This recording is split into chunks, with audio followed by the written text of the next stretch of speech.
এই গল্পটা কোরআনের। মক্কায় সেদিন ভোরের আলো ফোটার আগে একদল ডাকাত মরুভূমির মাঝে দিয়ে ছুটে চলেছে। তারা ওই গ্রামের দিকে যাচ্ছে যারা এখনো ঘুম থেকে ওঠেনি। ওই যোদ্ধা ঘোড়াগুলো হাঁপাতে হাঁপাতে দৌড়াচ্ছিল। তাদের গতি এত বেশি ছিল যে যেন ঘোড়ার পায়ের আঘাতে মাটি ফেটে চৌচির হয়ে যাচ্ছিল।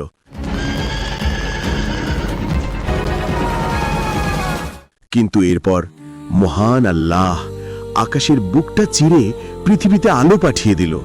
সূর্যের আলো ডাকু সওদাগরের রাস্তায় চলতে বাধা হয়ে দাঁড়ালো।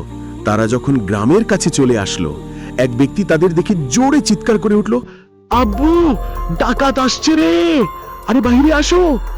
উসমান, জলদি উঠো। পুরো গ্রামে আতঙ্ক ছড়িয়ে পড়ল। আজ হয় আমরা বাঁচবো, না হয় তারা। বাপ, বেটি, ভাই, বোন সবাই মিলে ওই ডাকাতের মোকাবেলা করতে বেরিয়ে পড়ল।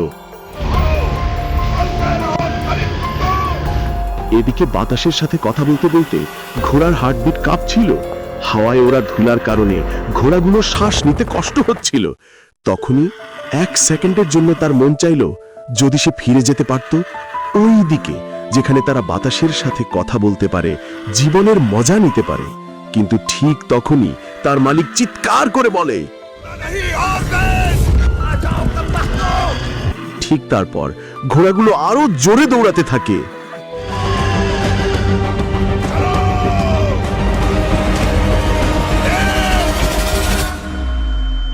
আমরা না মাঝে মাঝে পৃথিবীর জীবনে এত ডুবে যাই যে ভুলে যাই সেই নিয়ামতগুলোকে যা আল্লাহ আমাদের দিয়েছে।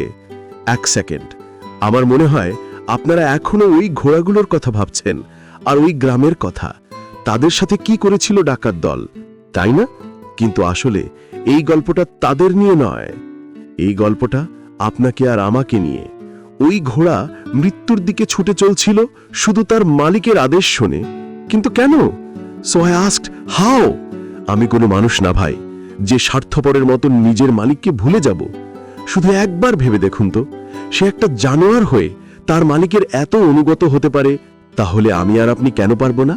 সো এক সেকেন্ড থামুন আর আল্লাহর শুকরিয়া আদায় করুন ওই সব নিয়ামতের জন্য যা আল্লাহ আপনাকে দিয়েছে, যা এখনো কিছু মানুষের জন্য এক স্বপ্নের মতো। এই ভিডিও কোরআনের সূরা আল আদিয়াত থেকে ইন্সপায়ার্ড। ভিডিওটি সবার কাছে শেয়ার করেন যেন সবাই তার রবের শুকরিয়া আদায় করে। ভিডিওটি ভালো লাগলে লাইক এন্ড সাবস্ক্রাইব করে দিও প্লিজ।